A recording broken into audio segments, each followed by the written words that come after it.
Indonesia sesungguhnya. Indonesiaisme.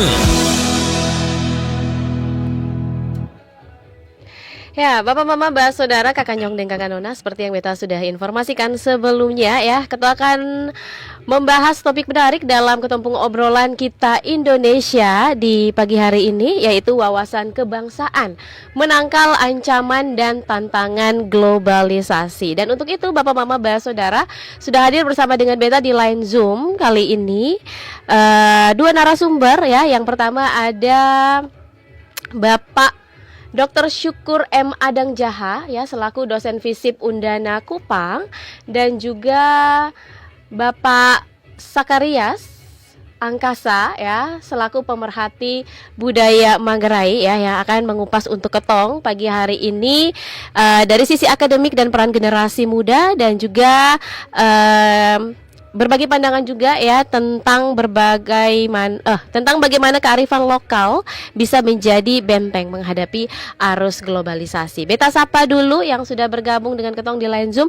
Selamat pagi Bapak Syukur dan Bapak Sakarias. Selamat pagi Nona Feli. Apa kabar Bapak? Kabar baik. Semoga teman-teman juga selalu sehat dan baik-baik saja. Iya, luar biasa. Bapak Sakarias, semangat pagi Bapak. Selamat pagi.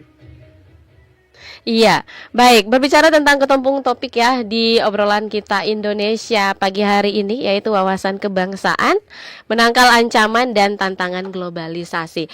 Mungkin Beta ke Pak dosen dulu ya. Pak dosen, dilihat dari sisi akademik nih Bapak. Ya, kalau misalnya ketong bicara soal globalisasi nih, Bapak Syukur ya, Beta memanggilnya? Ya, boleh. Iya, Bapak Syukur. Nah, kalau ketong bicara soal globalisasi nih, sering munculkan kekhawatiran ya bahwa wawasan kebangsaan itu bisa jadi tergerus begitu ya, Bapak Syukur. Nah, menurut Bapak nih, seberapa relevan wawasan kebangsaan saat ini? Baik, Kak Feli. Saya ingin memulainya terlebih dahulu dengan sedikit memberikan definisi kepada kita tentang wawasan kebangsaan, supaya para pendengar dan teman-teman juga mengerti terlebih dahulu tentang apa itu wawasan kebangsaan. Jadi wawasan kebangsaan itu, Kak Feli, dia bisa berupa cara pandang terkait diri kita, bangsa Indonesia itu mengenal tanah airnya dan juga bangsanya sendiri gitu. Kalau dalam bahasa yang lebih sederhana, saya katakan wawasan kebangsaan itu sebenarnya adalah sebuah nilai apa yang kita anggap sebagai sesuatu yang berharga. Nah, nilai di bangsa Indonesia sendiri itu kita kenal sebagai 4 pilar negara, yaitu Pancasila. Otomatis sampai sekarang dia masih relevan dengan kehidupan bangsa dan negara, bagaimana kita menerapkan nilai-nilai Pancasila itu. Undang-undang dasar juga demikian. Kemudian NKRI tentu saja bahwa kita adalah negara kesatuan yang sebagai kesatuan bangsa tetap memegang teguh nilai-nilai persatuan dan kesatuan, dan tentu yang terakhir adalah nilai Bhinneka Tunggal Ika. Nah, ini yang sebenarnya menjadi nilai penjaga bangsa Indonesia sampai dengan saat ini masih terus bersatu dan kemudian berdaulat. Seperti itu, Kak. Kalau kita bicara juga dalam konteks global, Kak, berarti kita harus memposisikan dua hal. Ada faktor-faktor internal, yaitu ada faktor yang berada dalam negara kita sendiri, dan juga faktor internal itu yang kemudian kita kenal sebagai faktor-faktor global yang kemudian masuk lewat globalisasi itu, Kak Eli. Nah, kalau dari globalisasi sendiri, kita memang sudah tidak bisa ya menghindari apa yang kita sebut sebagai arus globalisasi saat ini, karena kehidupan masyarakat modern tentu saja otomatis kita sudah tidak lagi mengenal batasan-batasan administratif dalam pengaruh modernisasi ini.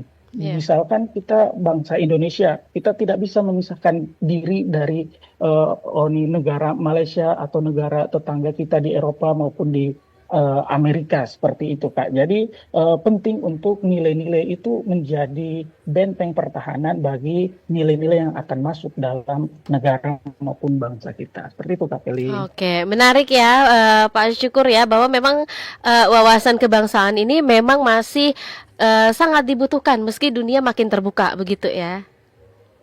Nah, Oke, nah Bapak Syukur, apa saja nih ancaman nyata globalisasi yang Bapak Syukur bisa lihat ya, bahwa ancaman globalisasi yang bisa melemahkan identitas kebangsaan kita, seperti apa itu? oke, Kak. Jadi kalau kita lihat salah satu dampak terbesar dari globalisasi itu dia tentunya masuk budaya asing ya, Kak ya. Iya. Apalagi saat ini sudah tren dengan media sosial yang kemudian anak-anak atau bahkan orang tua sekalipun dengan sangat mudah mengakses informasi-informasi dari luar. Kalau benteng-benteng pertahanan kebangsaan bahkan benteng diri sebagai bangsa Indonesia itu tidak baik, maka kita akan mampu terpengaruh cara berpikir kita gitu. Kemudian gaya hidup juga dan juga kebiasaan masyarakat Indonesia. Salah satu contoh Kak, ini Feli. Iya. Dulu bangsa Indonesia itu dikenal dengan bangsa yang kuat dengan budaya gotong royongnya. Namun Mhm. karena arus globalisasi yang ini sekian masif masuk, akhirnya masyarakat Indonesia itu sudah cenderung lebih individualistis gitu. Iya. Contoh sederhana di Kupang misalkan Kak Feli, dulu mungkin zaman kita, kalau misalkan tetangga turunin ini pasir itu lomba-lomba kita pergi membantu gitu. Tapi Mhm. sekarang ketika sudah ada nilai-nilai kapitalisme di situ, maka ketika kasih turun pasir dia tanya dulu itu bayar berapa kalau kita bantu tetangga. Ini contoh sederhana yang secara sadar atau tidak itu sudah masuk dalam nilai-nilai kehidupan bangsa kita. Dan juga nilai-nilai konsumtif tentu saja membuat masyarakat menjadi ini cenderung lebih boros dibandingkan dengan income. Itu ini beberapa yang bisa saya bagikan Kak Feli. Oke, jadi memang tantangan itu nyata ya Bapak Syukur ya, apalagi lewat arus informasi yang begitu cepat juga mungkin ya Bapak ya. Benar sekali Kak Feli. Oke, baik. Beta ke Bapak Sakarias dulu. Bapak? Pagi. Iya, Bapak. Nah, kalau kita melihat dari sudut pandang budaya nih, Bapak, mungkin bisa dijelaskan untuk ketong ya, Bapak Sakarias ya, bagaimana globalisasi ini mempengaruhi identitas kebangsaan nih? Terima kasih, Bro. Baik. Ya, kalau kita lihat secara umum itu kan wawasan itu adalah pandangan mengenai diri dan lingkungan.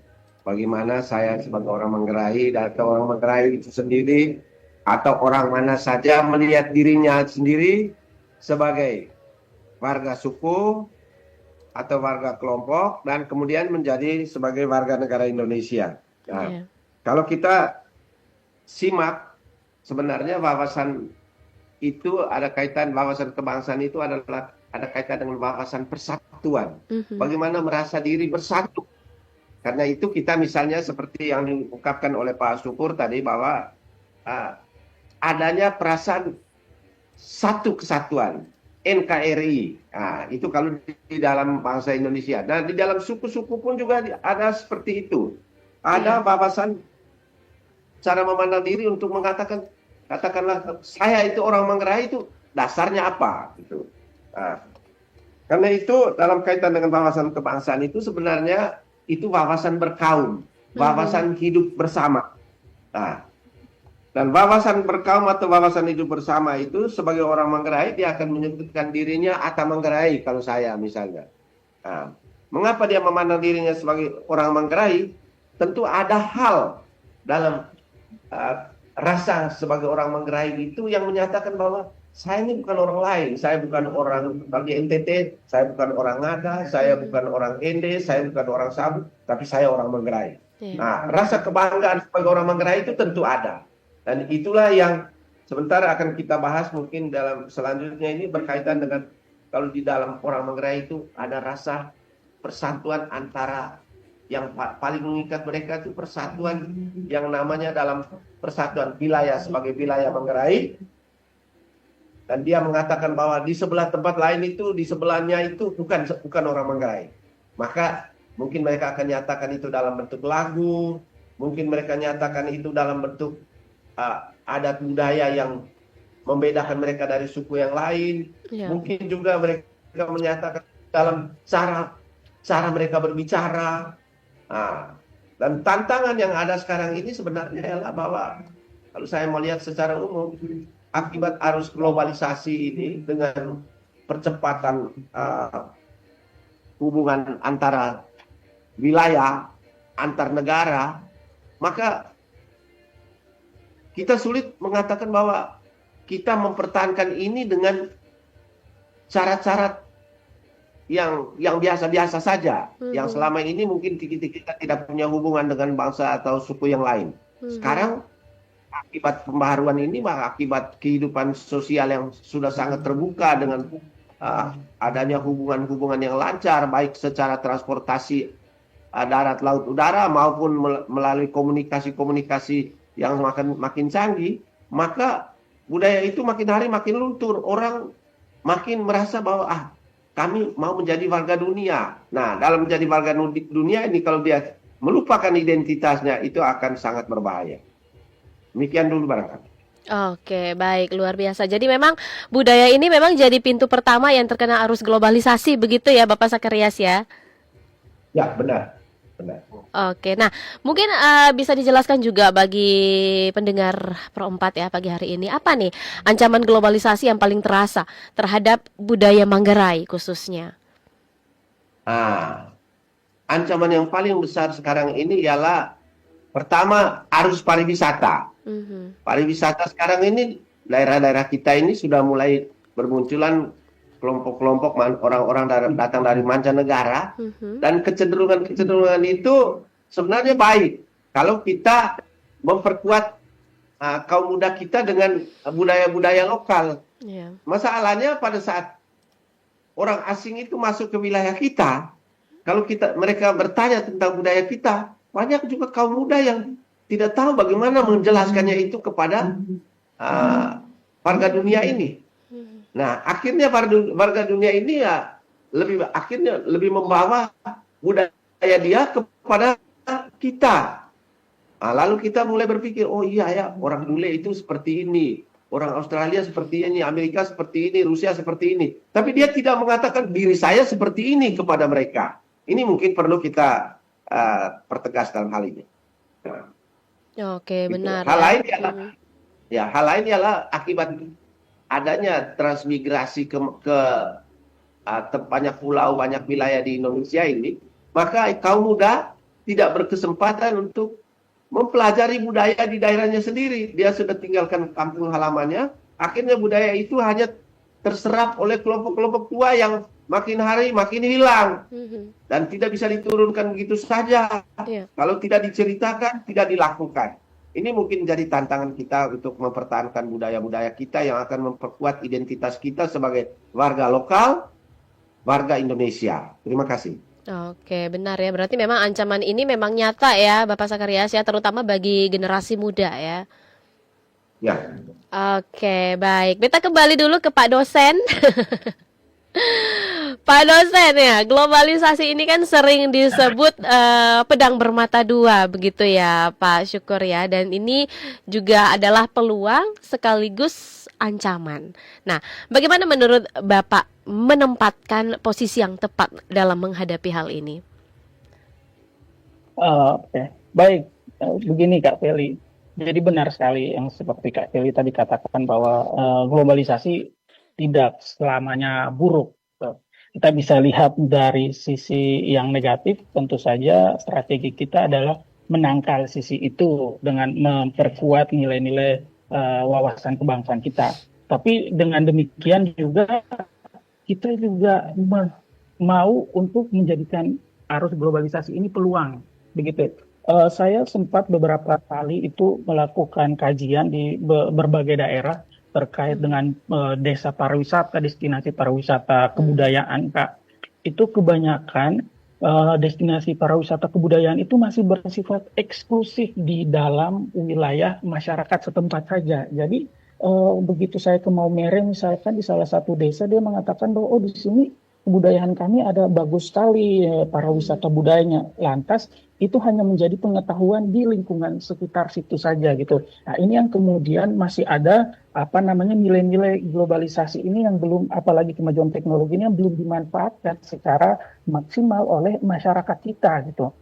Sebenarnya dengan arus informasi yang demikian masif dan demikian kuat dan besar ini, kita bisa memanfaatkan itu untuk mempromosikan pariwisata kebudayaan kita. Misalkan kemudian apa saja yang menjadi keunggulan-keunggulan bangsa, itu kemudian menunjukkan eksistensi kita di kancah global gitu. Kita tidak hanya jadi penonton, tapi kita juga menjadi orang yang menunjukkan apa yang kita miliki. Rasanya akhir-akhir ini nih, Kak Feli dan Pak Angkasa gitu ya, kita perlu untuk melakukan revitalisasi terkait dengan nilai-nilai budaya kita yang dulunya sudah mulai ditinggalkan. Itu ada upaya untuk menghidupkan kembali, mulai dari nilai-nilai kebangsaan dan juga nilai-nilai budaya. Dan PR kita saat ini yang paling besar adalah mereaktualisasi, yaitu menghidupkan kembali nilai-nilai, baik itu nilai-nilai kebangsaan maupun budaya ke dalam kehidupan kita sebagai bangsa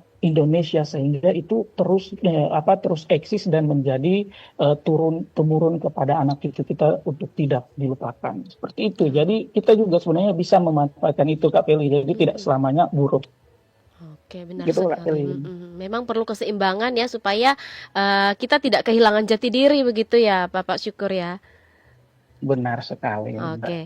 Nah, sebagai bagian dari dunia akademik nih, Pak dosen. Nah, ini khususnya di Undana juga nih.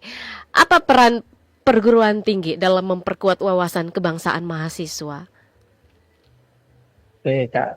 Jadi di perguruan tinggi sendiri itu kita selalu menanamkan pengetahuan-pengetahuan terkait dengan wawasan kebangsaan. Salah satunya adalah dengan penanaman nilai-nilai pendidikan melalui mata kuliah kewarganegaraan gitu.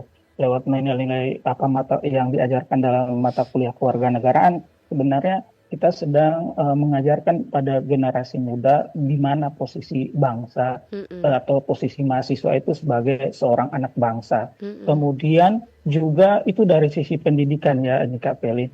Dari sisi lain penunjang mahasiswa, misalkan ketika ada kegiatan-kegiatan mahasiswa, kita selalu menuntut untuk mahasiswa itu terus memasukkan nilai-nilai kebangsaan yang kemudian mereka merasa bangga menjadi anak NTT atau mereka merasa bangga menjadi anak Indonesia gitu. Jadi tidak hanya membanggakan budaya luar, tapi juga budaya-budaya dalam Nusa Tenggara Timur sendiri atau Indonesia itu juga mereka banggakan. Salah satu contohnya, Kak Felia, dulu kalau kita melihat orang-orang pakai baju tenun itu kita kayak bilang, ih, apa itu kayak orang tua gitu. Sekarang Kak Feli itu sudah menjadi trend center gitu ya. Jadi sekarang di Universitas Sembana juga sudah ada unit usahanya, dan salah satu unit usahanya itu dia adalah baju tenun. Jadi itu kemudian bisa mengharumkan nama NTT bahkan bukan hanya di Indonesia tapi di kancah dunia. Seperti itu banyak hal yang bisa dilakukan di pihak kampus, dan juga kami terus berkolaborasi dengan semua unit stakeholder baik itu masyarakat adat maupun juga pemerintah dalam menguatkan nilai-nilai kebangsaan dan kebudayaan. Seperti itu Kak Feli. Wah, luar biasa. Jadi memang kampus tuh bukan hanya tempat belajar ilmu ya Pak dosen ya, tapi juga tempat membangun karakter kebangsaan itu sendiri. Benar sekali Kak Feli, karena memang pendidikan itu adalah sebenarnya kunci yang utama untuk memperkuat wawasan-wawasan kebangsaan. Mantap, luar biasa. Nah, beta ke Bapak Sakarias dulu nih, Bapak. Ya, kearifan lokal kan sering disebut benteng budaya nih, Bapak ya. Nah, bagaimana nilai-nilai Manggarai itu sendiri bisa jadi temeng menghadapi globalisasi? Terima kasih.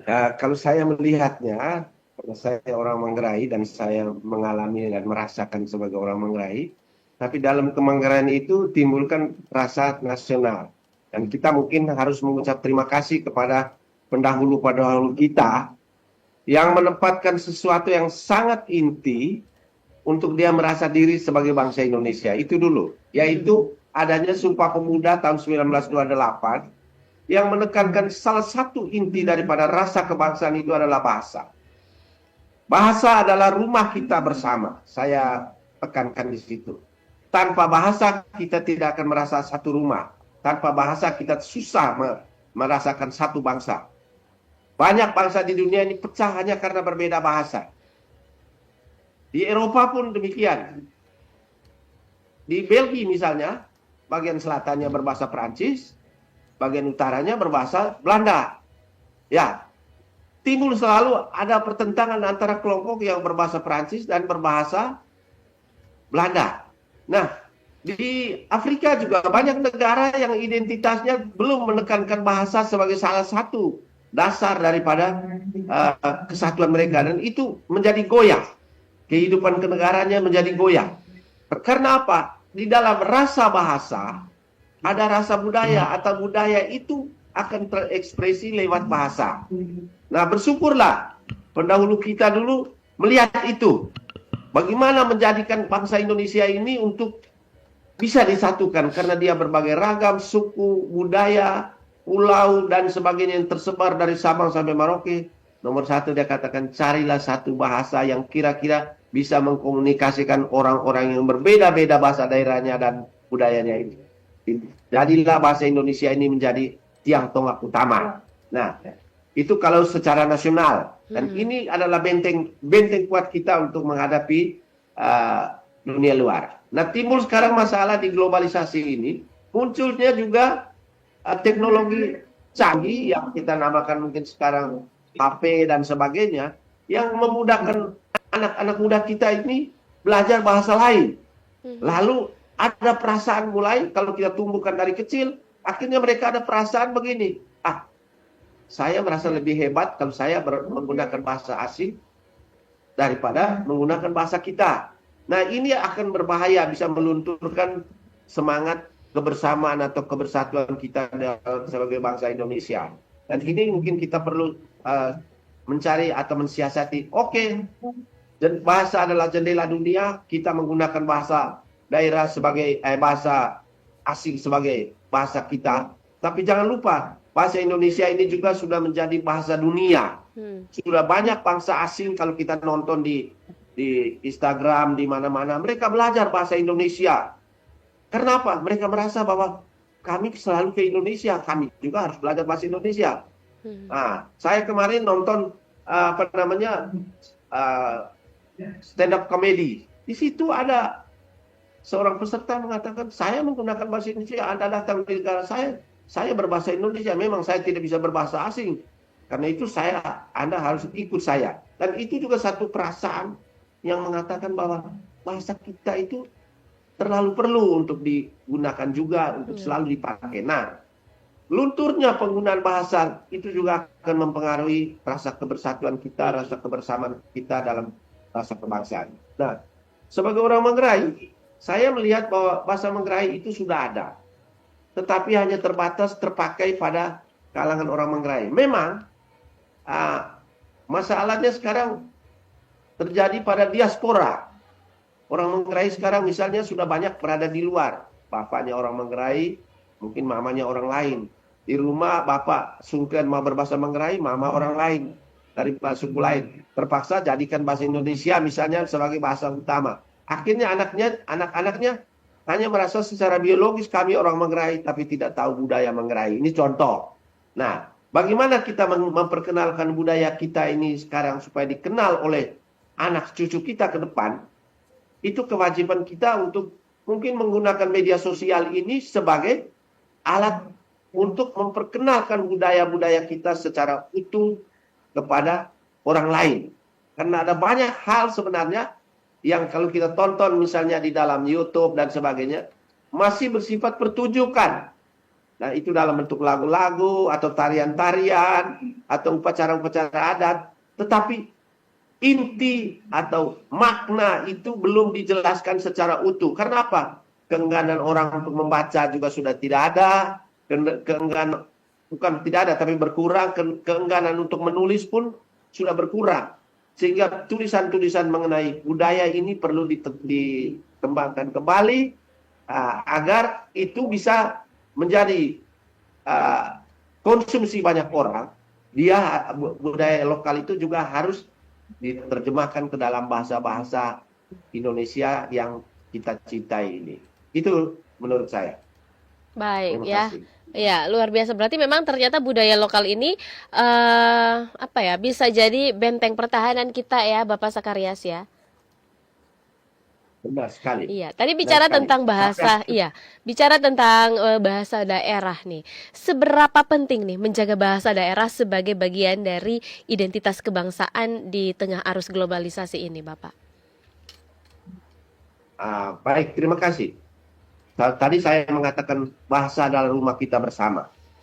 Setiap orang akan merasa satu kalau dia mendengar teman lainnya bisa menggunakan bahasa yang sama pada waktu dia berpapasan. Nah, bahasa lokal demikian, bahasa Indonesia pun demikian. Pada saat kita bertemu dengan seseorang, waktu kita menggunakan identitas kita yang dikenal banyak orang, orang lalu bertanya, Bapak dari mana? Oh, saya dari... Oh, langsung dia bisa menggunakan bahasa daerah. Nah, dan bahasa daerah ini akan menjadi alat pemersatu. Tapi selain bahasa daerah yang alat pemersatu, juga acara-acara adat yang sifatnya mungkin selama ini hanya dikenal di dalam satu ikatan kekeluargaan yang lebih kecil, diperkenalkan pula dengan cara-cara modern lewat Instagram, lewat ini YouTube dan sebagainya. Itu juga salah satu cara untuk memperkuat atau menunjukkan kita dalam identitas kita. Selain itu, tentu kita jangan lupa bahwa menggunakan bahasa lokal di samping bahasa Indonesia itu akan sangat memperkuat atau memperkaya bahasa Indonesia ini menjadi bahasa dunia kita yang akan menjadi kebanggaan kita sebagai orang Indonesia. Terima kasih. Baik ya, benar sekali itu ya Bapak Mama, Bahasa Saudara, Kakak Nyong dan Kakak Nona. Bahasa itu adalah jati diri yang tidak boleh hilang. Nah, beta kembali dulu ke Bapak Syukur nih, Bapak Syukur. Iya, Kak Feli. Oke, nah kalau kita melihat dari perspektif penelitian nih Bapak ya, apa dampak globalisasi pada pola pikir generasi muda di NTT? Oke, Kak. Jadi arus globalisasi ini memang penting juga untuk pengembangan ilmu pengetahuan gitu, bahwa banyak hal-hal baru yang memang bisa kita pelajari di bangsa atau negara lain atau dunia luar gitu. Tapi hal yang menarik Kak Feli dan Pak Angkasa serta para pendengar itu bahwa ternyata banyak penelitian atau masalah di Indonesia sendiri ketika menggunakan kacamata atau perspektif keilmuan atau teori-teori dari luar, itu dia tidak cocok ternyata untuk diterapkan di negara Indonesia untuk menyelesaikan kasus-kasus di Indonesia.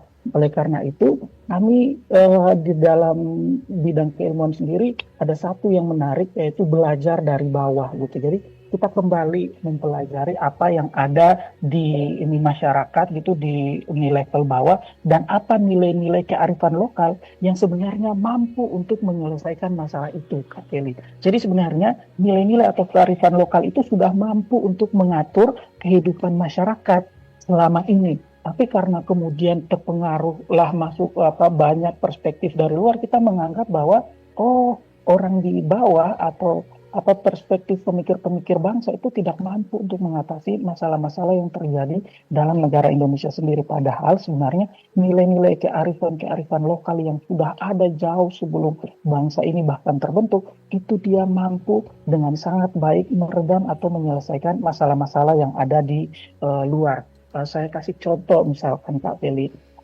dulu kami teliti kasus di Alor, itu ada kasus perkelahian antar kampung, kemudian coba didekati dengan hukum-hukum positif gitu.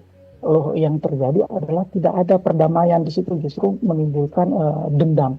Ternyata setelah menggunakan pendekatan persaudaraan atau hubungan kawin mawin, ternyata orang yang berkonflik itu punya ikatan kekeluargaan melalui ikatan perkawinan. Akhirnya diselesaikanlah dengan adat atau budaya itu, bagaimana bahkan konflik sekalipun mampu diselesaikan oleh nilai-nilai atau kearifan lokal yang sudah ada, hidup dan terus bertahan di masyarakat. Dan Kak Feli dan Kak Angkasa serta teman-teman sekalian, bahwa negara juga kemudian mengakui sebenarnya nilai-nilai yang sedang hidup dan tengah hidup di masyarakat, karena sadar atau tidak sebenarnya hukum yang berkembang saat ini adalah hukum yang berkembang dari hukum adat itu sendiri. Seperti itu Kak Feli. Jadi banyak penelitian kami yang memang sekarang lebih difokuskan pada nilai-nilai kearifan lokal. Jadi kita belajar apa yang bisa sebenarnya menyelesaikan masalah yang ada di masyarakat dengan mengambil nilai-nilai yang sebenarnya sudah ada dan terus ada di masyarakat. Kayak gitu Kak Feli. Oke, jadi memang bukan hanya orang tua saja ya, generasi muda juga memang cepat sekali terpengaruh baik positif maupun negatifnya ya, Bapak Syukur ya. Oke, kalau begitu Bapak Syukur, bagaimana cara menangkal masuknya paham atau ideologi asing lewat media sosial dan internet? Oke Kak Feli, kalau ngomong media sosial, internet segala macam, itu tentu kita sudah ada yang kita kenal sebagai literasi digital gitu Kak Feli. Bahwa masyarakat kita itu sudah harus paham tentang kemampuan dalam literasi digital itu. Misalkan ada kecakapan digital, jadi jangan-jangan kita sudah ada pada masa saat ini tapi belum mampu atau belum tahu dalam menggunakan perangkat digital itu, akhirnya kita akan tertinggal dengan bangsa yang lain. Kita harus juga eksis terhadap kemajuan-kemajuan teknologi. Kemudian yang menjadi tugas kita biasanya itu terkait dengan budaya digital Pak Heli. Jadi kadang kita itu tidak mempraktekkan etika, norma, dan perilaku yang baik di lingkungan digital. Kita sering sekali menemukan konten-konten kekerasan, konten-konten yang tidak sesuai dengan norma-norma saat-saat ini. Itu berarti sebenarnya masyarakat kita masih punya PR yang sangat besar di dalam digital culture ini atau budaya digital ini. Kemudian budaya digital juga kita harus mengenal etika, norma. Kemudian keamanan digital juga, banyak orang tua kita yang kalau menemukan virus atau bilang undangan ini silahkan diklik gitu. Itu sebenarnya kita belum aware terkait dengan digital safety atau keamanan digital, karena di arus globalisasi ini sebenarnya sudah menjadi concern yang sangat umum terkait dengan digital safety itu. Jadi harus punya kemampuan terkait dengan menangkal hoax. Bahkan banyak orang tua kita yang belum bisa membedakan yang mana hoax hasil AI dan juga yang nyata gitu. Kemudian perlindungan data pribadi juga penting, karena akhir-akhir ini itu menjadi isu yang sangat krusial. Saya rasa Indonesia masih menjadi negara yang tidak terlalu aware terhadap perlindungan data pribadi gitu.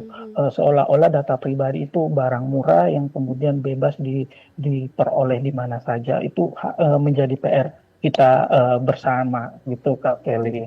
Jadi terkait dengan kecakapan digital itu harus kita terus tingkatkan untuk bisa membendung pengaruh-pengaruh negatif di arus globalisasi dan gempuran AI ini. Begitu Kak Kelly. Berarti ini penting sekali ya Pak Syukur ya, karena memang medsos sekarang sudah jadi bagian dari hidup kita sehari-hari ya. Benar, sudah jadi kebutuhan primer itu, bukan tersier lagi. Oke, beta ke Bapak Sakarias dulu nih. Bapak kembali lagi dari perspektif kacamata budaya nih.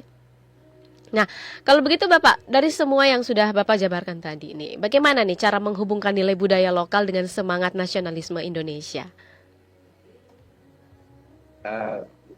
Saya mungkin sedikit membuat sebuah analogi begitu dulu atau apalah. Saya belum bisa, saya orang Indonesia kalau saya belum menjadi orang Manggarai. Mungkin saya di Manggarai juga akan mengatakan saya belum jadi orang Manggarai kalau saya belum menjadi orang dalam satu wilayah kecil di Manggarai. Nah, karena itu perasaan sebagai satu kesatuan itu harus ditanamkan dari dasar dulu. Pelan-pelan baru keluar, baru kita jadikan diri sebagai bangsa Indonesia, lalu menjadi warga dunia. Jadi saya tidak bisa terlepas menjadi warga satu suku atau satu kelompok. Nah, ungkapan-ungkapan untuk menyatakan diri sebagai satu kelompok itu dengan cara ialah kita tidak hanya sekedar menjadikan kelompok kecil itu label. Kalau label saja tanpa pengetahuan atau pemahaman kita tentang itu susah. Karena itu menurut saya pendidikan yang namanya pendidikan budaya lokal itu penting sekali untuk dimulai sejak dini. Karena apa? Menurut saya pendidikan budaya lokal itu sudah menjadi sebenarnya pendidikan menjadi orang Indonesia. Menjadi orang Indonesia sejati itu seperti itu. Baru nanti dia dipoles dengan lain-lain, tetapi nomor satu dia tahu dulu bahwa sebagai orang lokal saya begini. Untuk itu saya harus memperkenalkan itu dalam satu dunia, di mana dunia saya minimal di dalam lingkungan keluarga saya, kalau misalnya begini, saya orang Manggarai. Bagaimana saya membuktikan bahwa saya orang Manggarai dan anak-anak saya kemudian dan cucu-cucu saya menjadi orang Manggarai? Dari kecil kita mulai ajarkan mereka tentang mungkin lagunya, mungkin tata cara yang biasa-biasa saja, mungkin supaya mereka tahu ini nanti saya akan praktekkan ini di usia tua. Karena kalau kita mulai memberikan itu di usia tua, di usia dewasa, itu ya mereka kenalnya itu tidak secara utuh. Supaya bisa mengenal secara utuh, kita harus mulai dari dasar, dari kecil memang. Nah, budaya lokal ini saya melihatnya dari sisi orang Manggarai. Saya mengatakan bahwa Ata Manggarai atau punya prinsip juga seperti orang suku yang lain mengatakan kalau kita di NTT ada lagu Bo Lelebo, Tanah Timur Lelebo atau NTT Lelebo. Orang Manggarai juga ada Bo Lelebonya. Hanya dia punya istilahnya beda. Kami orang dari Tanah Kuni Agukalo. Istilah Kuni Agukalo untuk orang Manggarai itu dalam sekali artinya bahwa dia akan merasa diri sebagai orang Manggarai kalau dia mengenal ada lagu adat yang biasa dinyanyikan sebagai dasar Kuni Agukalo, itu adalah Lagung Kiong. Lagung Kiong itu dia mengatakan bahwa biar konem cerah, biar cerah Manggarai tanahku. Konem dusuk, biar dusuk Manggarai tanahku. Artinya apa? Right or wrong, my country. Nah, rasa ini harus ditanamkan dulu untuk kita menanamkan diri, merasa diri sebagai warga lokal. Nah, kearifan lokal ini harus ditanamkan kepada anak cucu kita. Celakanya bahwa sekarang ini bukan celaka, tapi artinya masalah yang sekarang ini anak cucu kita dari kecil sudah dikenalkan dengan dunia media sosial yang sudah mengglobal. Akhirnya timbullah arus di mana anak cucu lebih mengikuti gaya media sosial untuk menghadapi orang-orang yang sekitarnya ketimbang budaya lokal kita. Mengapa? Karena dunia sosial begitu menguasai hidup mereka. Kalau kita tanya ini dari mana? Kami dapat dari TikTok.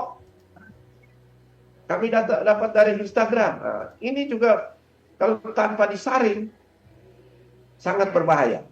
Saya akui ada kehebatan juga bangsa lain di dalam dunia sosialnya. Saya nonton, mereka mendidik budaya mereka tentang tata cara. Saya kurang melihat itu di dalam kita punya sendiri dalam konten-konten kreator yang mereka buat. Konten-konten yang menggambarkan budaya lokal. Itu sangat terbatas, bagaimana tidak muncul hal-hal yang bisa menjelaskan tentang bagaimana seharusnya dia berlaku sebagai orang lokal. Mungkin ini kita mesti kembangkan nanti di dalam konten-konten sosial, khususnya di media-media sosial. Itu barangkali. Terima kasih. Setuju ya Bapak Mama Saudara Kakak Nyong dan Kakak Nona. Jadi memang budaya lokal ini adalah bagian penting dari nasionalisme kita. Nah, beta ke Pak dosen dulu ya, Bapak Syukur. Menarik ya kalau tadi kita bicara tentang generasi muda yang harus terus punya semangat nasionalisme. Nah, sebagai penutup nih ya, karena kita juga dibatasi oleh waktu nih, Pak Syukur nih. Pesan apa nih yang Bapak Syukur mau sampaikan ya supaya generasi muda tetap punya wawasan kebangsaan yang kuat? Silakan Pak Syukur. Oke, baik Kak Feli. Teman-teman sekalian, sebagai penutup, pesan saya mungkin bahwa jadikan wawasan kebangsaan itu nilai. Dengan teman-teman menjadikan wawasan kebangsaan itu nilai, maka teman-teman akan menganggap itu berharga. Apa yang berharga dari nilai kebangsaan itu tergambar lewat 4 pilar, yaitu Pancasila, Undang-Undang Dasar 1945, NKRI, dan juga Bhinneka Tunggal Ika, teman-teman. Bagus jika teman-teman bangga dengan bangsa sendiri, tapi saran dari saya jangan sampai kebanggaan terhadap bangsa itu berubah menjadi chauvinisme, ya teman-teman.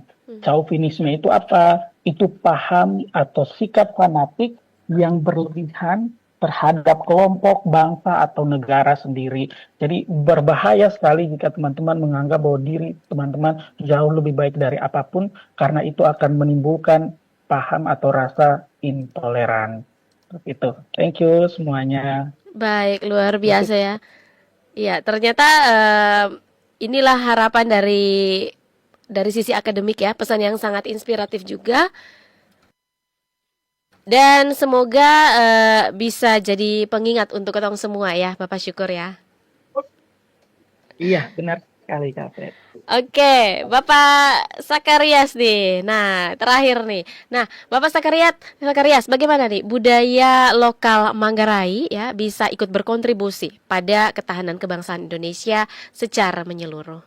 Silakan Bapak Sakarias. Baik, terima kasih. Budaya Manggarai itu sama dengan budaya-budaya lokal yang lain, tidak boleh diabaikan oleh kita. Mari kita lestarikan budaya kita, tapi dalam konteks untuk dipahami dan dilaksanakan oleh kita untuk menunjukkan identitas kita sebagai satu suku di dalam kebinekaan Indonesia. Indonesia ini bineka tunggal. Kalau dia bineka berarti sudah kita berbeda. Dan berbeda ini bukan untuk kita membuat perbedaan, tapi untuk membuat kita bersatu. Betapa hebatnya bangsa ini dengan budaya banyak ini, yang beribu-ribu ini, beratus-ratus ini, yang membuat bangsa lain merasa iri. Bapak bayangkan, Ibu bayangkan, saudara-saudara kita bayangkan, bangsa lain datang di Indonesia ini, menurut saya, itu karena budaya. Saya ingat, saya bertanya kepada orang Bali, kenapa Bali itu menjadi tujuan wisata? Apakah dia lebih indah dari pulau-pulau lain di Indonesia, termasuk dengan NTT? Ternyata di belakang orang mengatakan, oh NTT juga banyak yang bagus. Tapi kenapa orang datang di Bali? Nah, saya dengar ungkapan orang Bali. Orang Bali mengatakan, bukan turis untuk Bali, tapi Bali untuk turis. Artinya, budaya itu sudah dikenalkan dari pada saat orang turis itu turun dari pesawat, sampai dia masuk di hotel, itu budaya Bali itu muncul. Cara berpakaian mereka waktu menjemput tamu, lagu yang dilakukan di dalam mobil yang membawa mereka ke hotel, di hotel pun musiknya demikian. Kemudian mereka punya perda tentang peraturan-peraturan mengenai bangunan-bangunan di Bali katanya. Oh, bangunan di Bali tidak boleh melebihi pohon kelapa menurut adat istiadat. Dan itu jelas. Mau hotel bintang 5 pun di Bali tidak ada yang atapnya melebihi melebihi pohon kelapa. Akhirnya katanya dibuat peraturan daerah tidak boleh lebih dari 35 meter tingginya. Dan itu karena mereka mau mempertahankan bahwa Bali untuk pariwisata, bukan pariwisata untuk Bali. Mudah-mudahan NTT juga demikian, kita menyaring budaya kita untuk kita jadikan NTT untuk pariwisata, bukan pariwisata untuk NTT. Terima kasih. Luar biasa ya, Bapak Mama, Saudara, ternyata budaya daerah ini memang tentunya bisa memperkuat bangsa secara nasional ya. Terima kasih Bapak Syukur dan Bapak Sakarias untuk waktunya ya di pagi hari ini ya, sudah bergabung dengan Ketong ya di obrolan kita Indonesia. Ya, Bapak Mama, Saudara ya, akhirnya Ketong sampai di penghujung obrolan di pagi hari ini, dan obrolan bersama dengan Bapak Syukur ya, Dr. Syukur M. Adang Jaha ya, selaku dosen FISIP Undana Kupang. Terima kasih Bapak Syukur. Dan juga Bapak Sakarias Angkasa ya, selaku pemerhati budaya Manggarai. Nah, ini luar biasa ya, Ketong juga belajar bahwa globalisasi ini memang membawa tantangan, tapi dengan wawasan kebangsaan yang kuat serta pelestarian budaya lokal, kita bisa tetap teguh menjaga jati diri bangsa. Sekali lagi terima kasih Bapak berdua atas waktunya ya. Semoga apa yang Ketong perbincangkan pagi hari ini memberi semangat baru untuk tetap bangga dan mencintai Indonesia.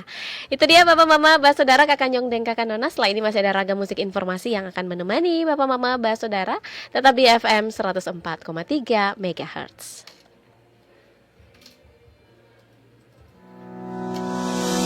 RRI mempersembahkan Kita Indonesia.